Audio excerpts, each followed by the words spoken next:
Okay, so first, we're going to focus on what's called mean value theorem. Remember what mean value theorem is for derivatives, and that does play a role in mean value theorem for integration. But so for mean value theorem for derivatives,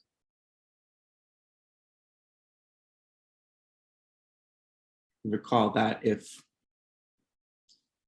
f of x is continuous on closed interval AB and differentiable on open interval AB, then there exists something in the middle, C inside AB,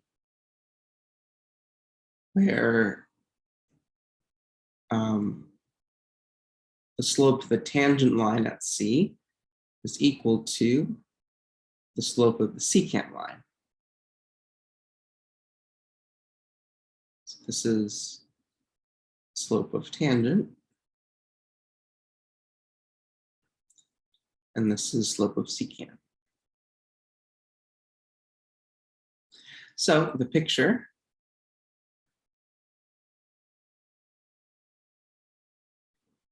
is if you have this differentiable function on this closed interval,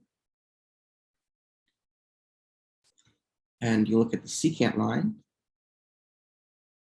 then somewhere in the middle, like this is A and this is B, somewhere in the middle, like C, for example, slope here will be parallel to the slope of the secant line. So something you should ask yourself is, well, this works for every single differentiable function. So that opens your options for what types of functions can this apply to. So one example of a function is area functions. So what is an area function is if f of x, or let's use a different letter, f of t is continuous,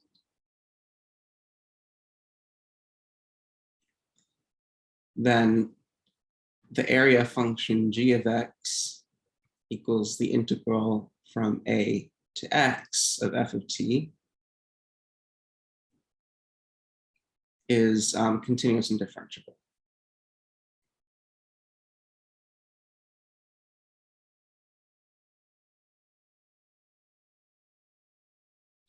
In particular, we know that the derivative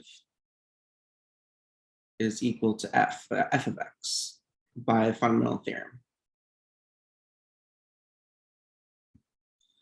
So since this is a function and it's continuous and differentiable, then the mean value theorem can apply.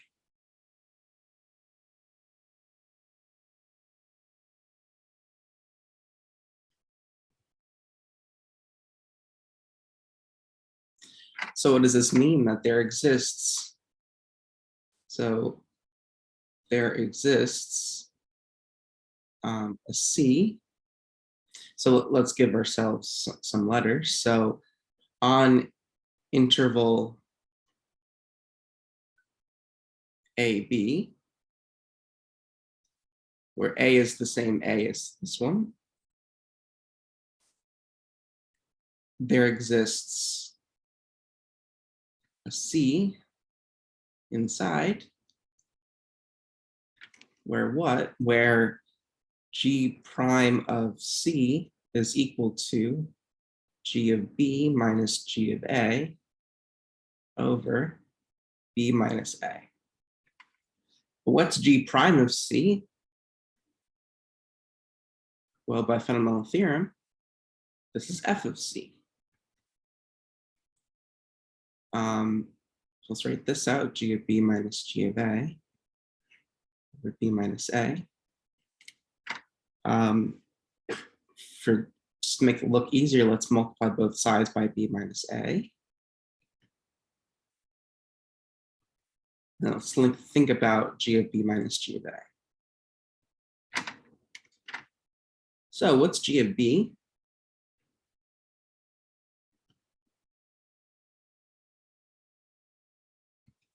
Well, g of x is the integral from a to x of f of t dt.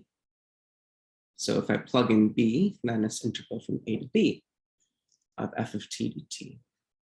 And what's g of a? Well, again, it's the integral from a of f of t dt, and this time I end at a. I plug in a. This is g of b, and this is g of a. So this is just 0, right? Any integral from number to the same number is 0, right? It's finding the area under a curve with no bounds, or the bound is just a single point, so that there is no area. It's just there's no width to this. So then we get the statement of the theorem that you can write it in a couple ways.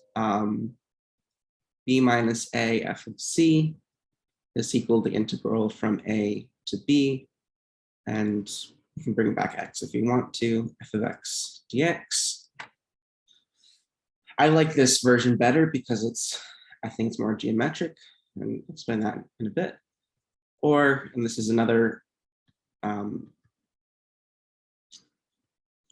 statement. This has some other context that this might be more interesting. That f of c is equal to 1 over b minus a of integral from a to b of f of x. And again, this c is somewhere in between. It doesn't have to be the only one point, it can be many points, but there is at least one point where this holds. So that's the mean value theorem for integration. So these two. So what I'm going to do is going to take the first one and analyze that statement. So let's think of b minus a f of x, or f of c, an integral from a to b of f of x dx. So we know what integral from a to b of f of x dx looks like. A to b, and if I have some function, then the area underneath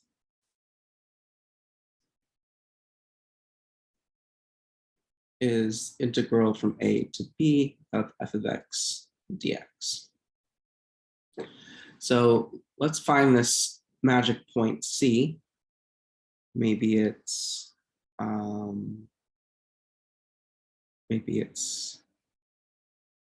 here, let's say. What is f of c is this length here. This length is f of c. So if I interpret b minus a f of c, I can interpret this as an area of a rectangle.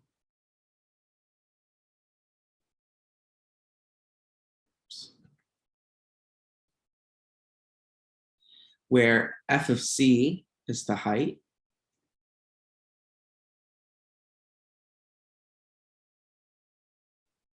and b minus a is the width. So this is b minus a, and this is f of c. So that means that this area of the rectangle is equal to the area under the curve. So I think that's pretty interesting. So what this means is that another statement of the mean value theorem is that there exists a rectangle of equal area with width b minus a and height equal to the value of a function somewhere.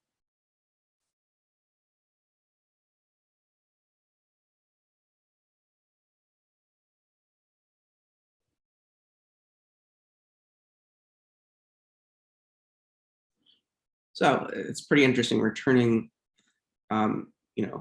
area with curvy bounds into area with,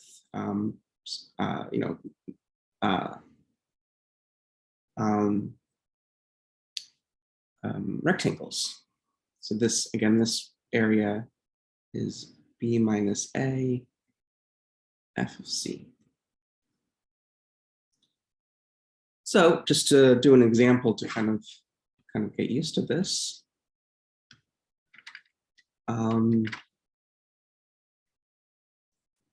So find the rectangle of equal area to integral of, let's say, 1 to 9 of x squared plus 1. So what is that?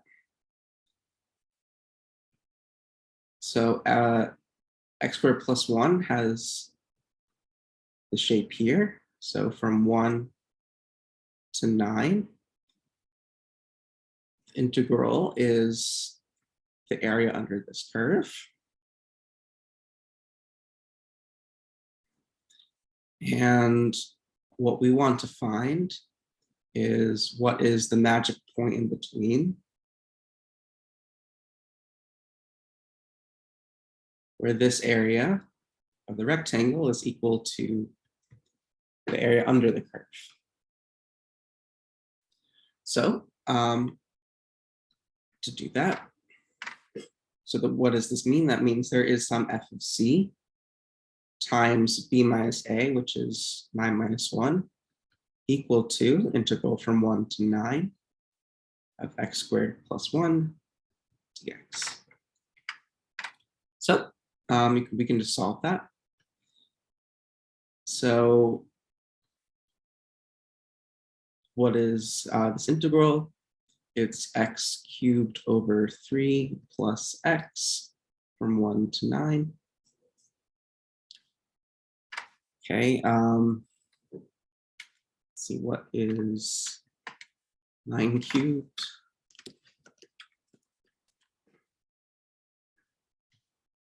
Seven 29 over 3 plus 9 and minus 1/3 plus 1.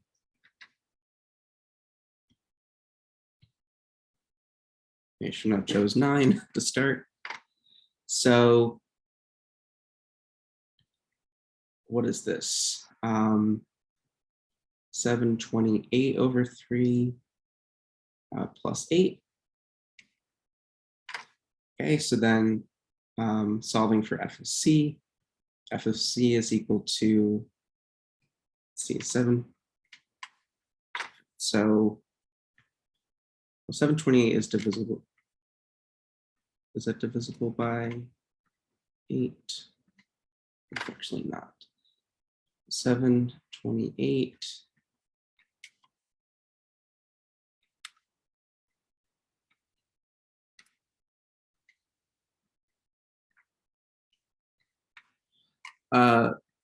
oh yeah, because I'm taking 729 over 3 minus 1/3 makes 728 over 3.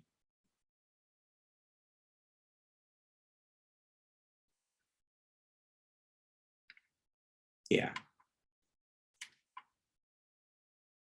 Okay, so I mean, we don't have to find the exact number, but right now it's f of c is equal to 7, so now I'm dividing both sides by 8, so I have 728 over 24 plus 1. So now, what is f of c? Well, our original function was x squared plus 1. So it's c squared plus 1 is equal to 728 over 24 plus 1. So that means c squared is equal to 728 over 24. So c is equal to whatever that is.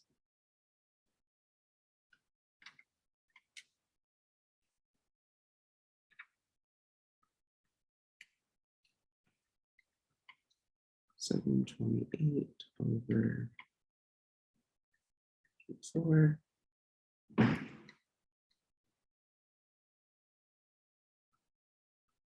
Okay, so around 5.5. Yes, yes. So our original function was x squared plus 1. That was our function. So f of c is c squared plus 1. Yeah. This is around 5.5. So if we look at the graph again,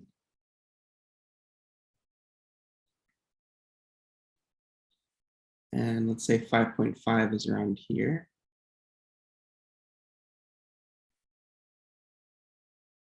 That if I take this rectangle centered at 5.5,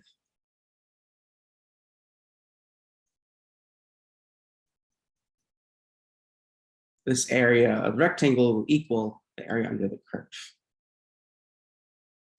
So that's the gist of it. You evaluate the integral on the right-hand side just by using what you know about integration. And then on the left-hand side, you express f of c and then just solve for c. That's all these questions, how all these questions go. So yeah, the left-hand side is the integral. So this is the mean value theorem, this whole thing.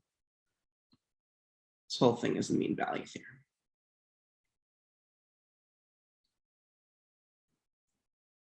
Yeah, it's cool. So I think what's really interesting is that there is actually an application to average. So you probably think like, well, mean value theorem, well, mean means average. So certainly there has to be some relationship to average value.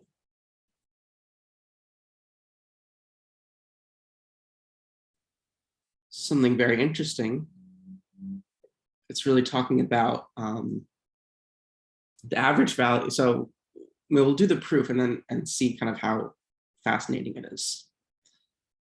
So average value theorem and mean value theorem are really the same thing, but the context is different, and the proof is a bit different too. So what do we know about the average of numbers?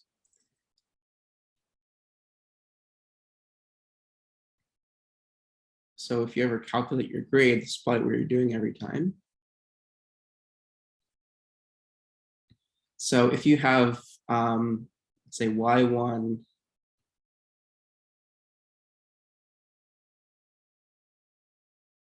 y2, y3 to yn, well, the average of this is just sum them up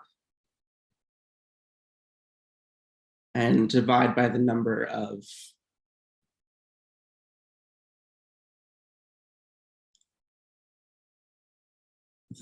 terms. Right, so average is y1 plus y2 plus y3. We keep on adding plus yn, and all divided by n.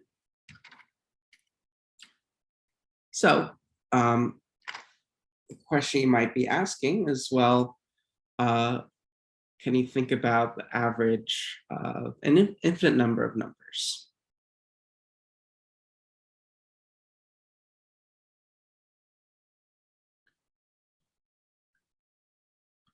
Well, surprisingly, yes, we can, at least as a limit. So what we can do is, let's say, so taking this y1 plus y2,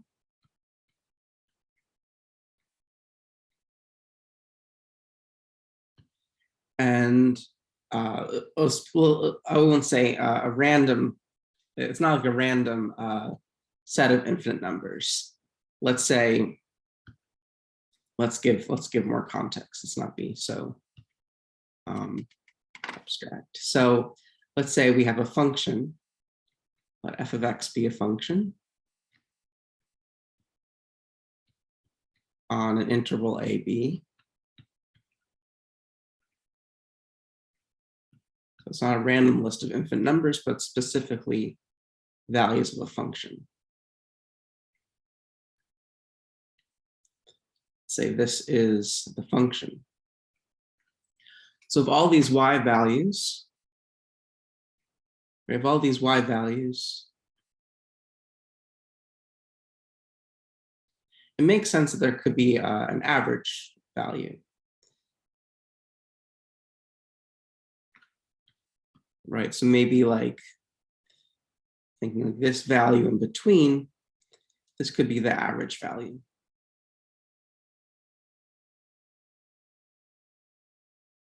Right, there are some y values above, and there are some y values below, but perhaps that line in the middle is the average of all those y values. However, the problem with saying that is, there's an infinite number of y values. So what we know about average, like this, is only for a finite number of terms. So we can actually use limits and integrals to turn this into the to the infinity. So let's take that formula we have above,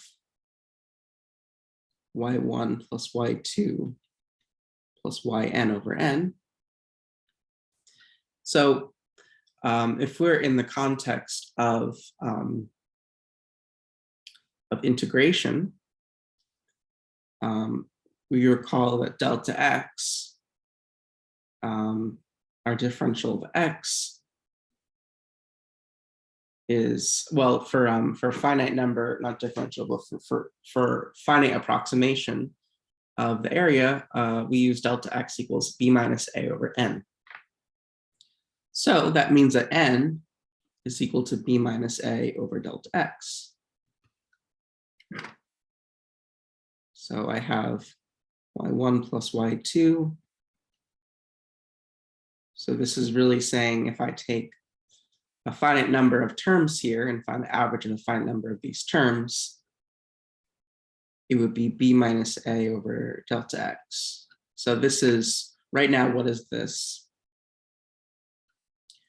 So I took a finite number, let's say this is y1, this is y2, y3, y4. I took the average of these numbers. This would be the average. Instead of y, let's just make f of x1, f of x2, f of xn, and b minus a over delta x. So what does this turn into? It's delta x over b minus a, f of x1 to f of xn. So let's distribute in this delta x.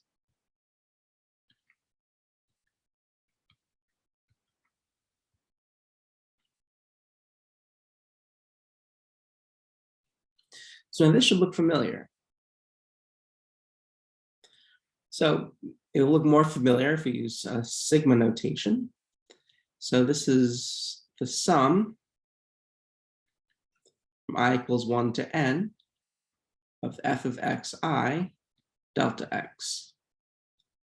That looks very familiar. So what does this mean? This is the average value using n y values. So again, this is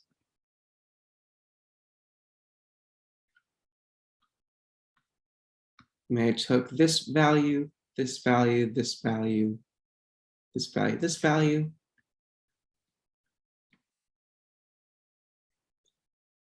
Average of these values is this term here. Does that make sense? So yeah, so all we did was we turned, this formula here, this is the one that we know and love.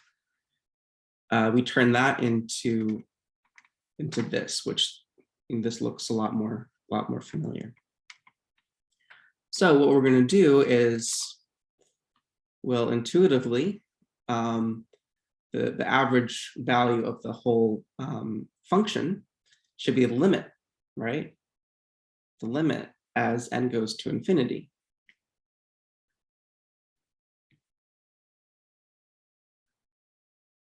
Right. There's if I'm looking at an infinite number of these values,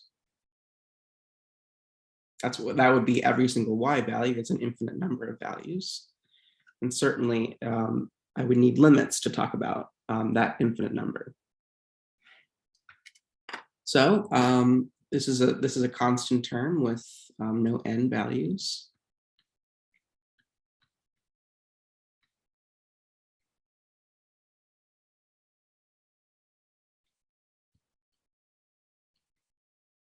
And this, well, we know what this is. This is just the definition of the integral.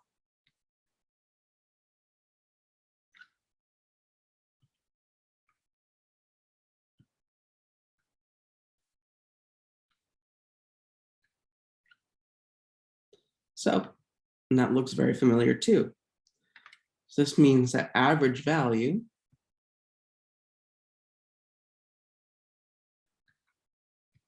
is equal to 1 over b minus a from a to b of f of x dx.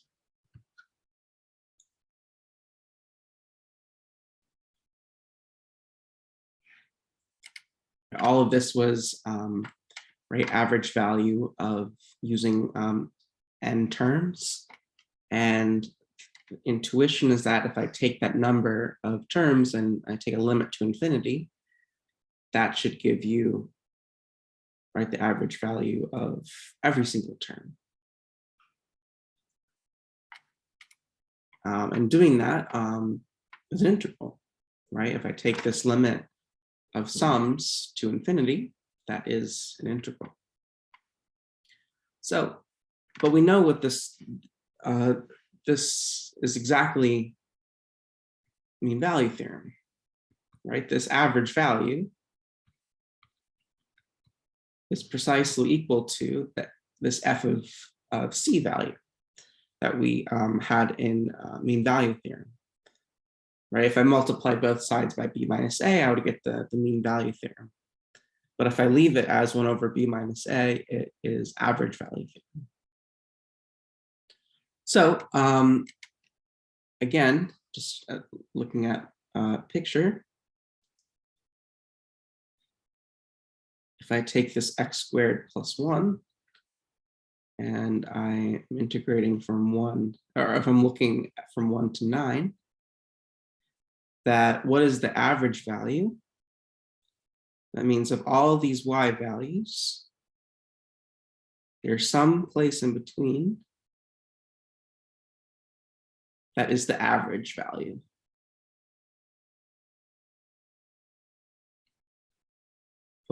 But by our observation, the average value is the same as mean value. Average value theorem is the same as mean value theorem. If I take this average value and make a rectangle,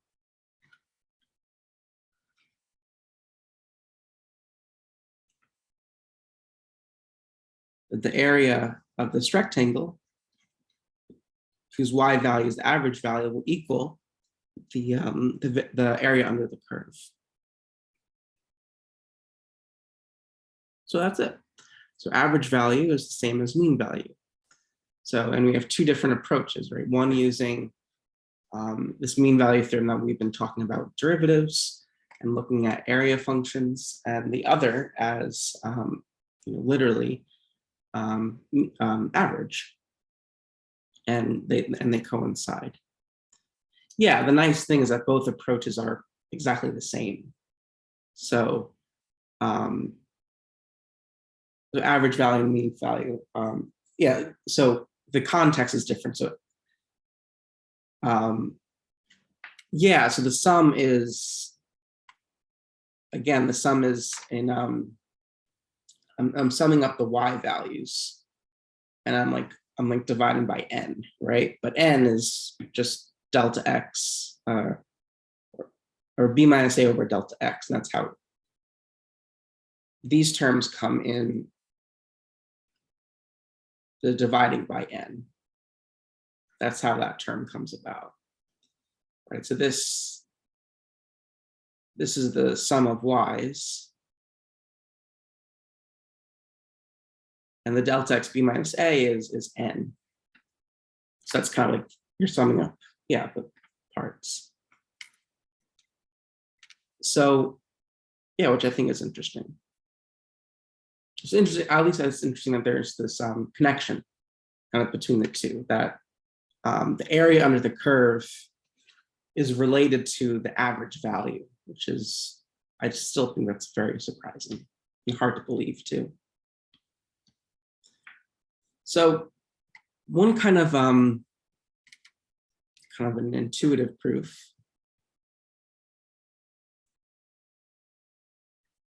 of average value theorem, or say mean value theorem,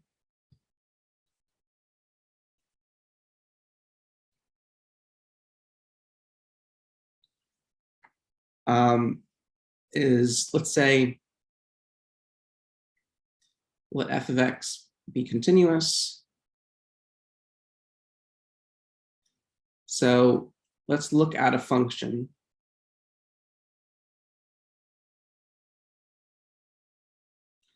and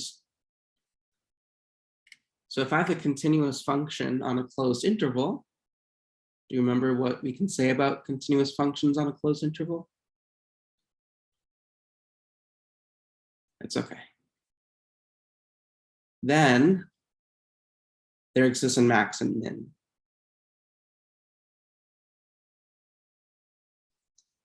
There exists an absolute max and absolute min by extreme value theorem. So let's say this point is down here. This is the absolute minimum. And this point up here, let's say, is the absolute maximum. So that means that, let's say, and so let's take this min. F of min times b minus a is the rectangle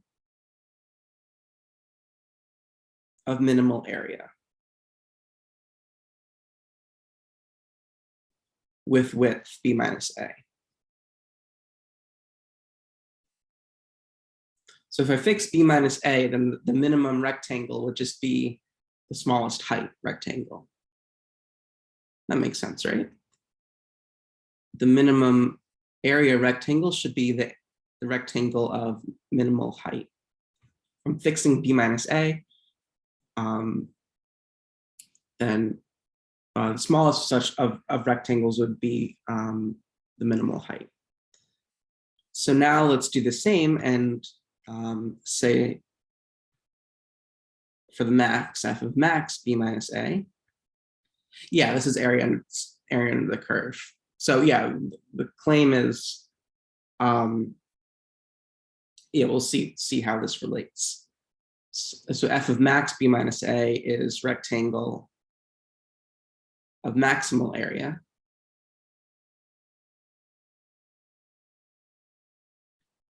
with width b minus a. So if I take this one, draw a rectangle, this will be the maximal area with that rectangle. So one thing to notice that certainly that the area under the curve is smashed in the middle, right? F of min b minus a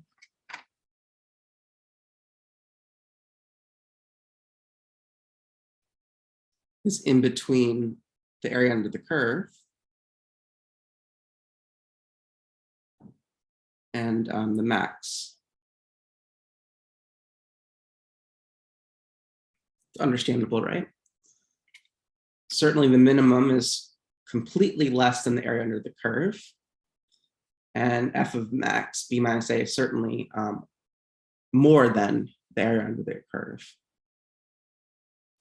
Not subtracting, I'm just stating that fact, right? That the area under the curve is in between the small rectangle and the big rectangle. So I'm not subtracting. We're actually going to use something different. But does that make sense though? Yeah, so this should look kind of familiar. So let's say divide everything by b minus a.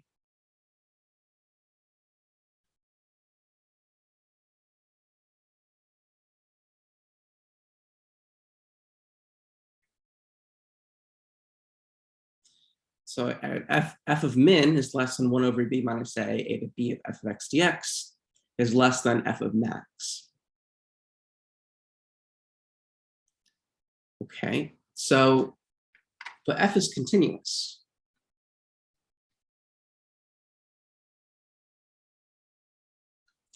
So what does that mean? Is that, well, what do you know about continuous functions?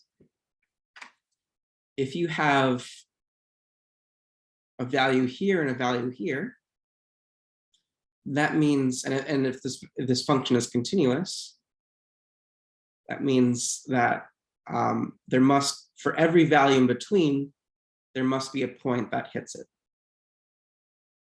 What is that? This is intermediate value theorem. By intermediate value theorem,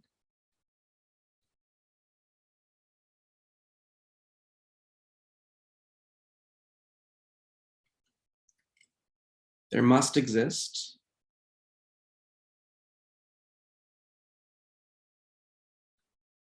a C where f of C is equal to 1 over b minus a.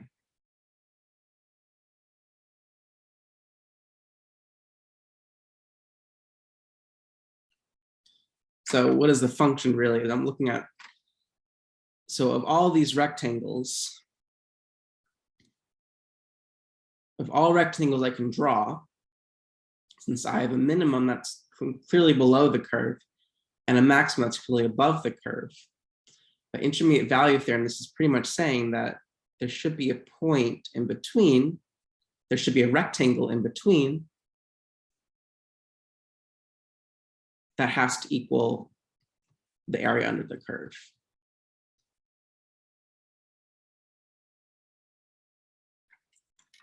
So again, if I have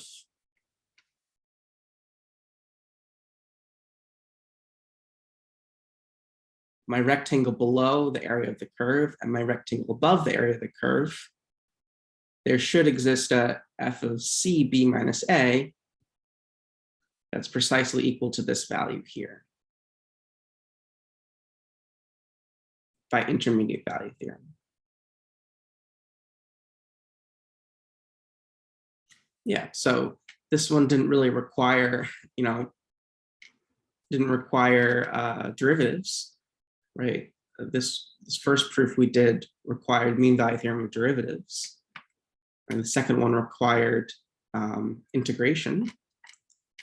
But this is just really more intuitive, and it's more of just, I think intermediate value theorem is very intuitive. So yeah, so, and this is just rectangles, right? Because if there exists a smallest rectangle and a biggest rectangle, and if you can agree that, so the leap in logic is, if you agree that if I take essentially if I take all different heights and draw rectangles from them, that's a continuous function. All different types of rectangles that you can draw, if I slide, but it makes sense that if I slide the widths of the heights of these rectangles, that's a continuous action. Just by continuity, then there has to be a magic point in between that precisely is the area under the curve. So yeah, I think it's interesting. Let's see. Should we continue? So I was thinking of doing mean value theorem. This is pretty much everything about mean value theorem, which is, and we can just do more examples. But we could also do, or maybe we can do area and volume next time. I think this is maybe a good start. We don't have to go so long, like a whole class, just for fun. Okay, then maybe I'll stop here. And next time we can talk about, areas and volumes. This is a good starting place. Okay, so I'll stop recording.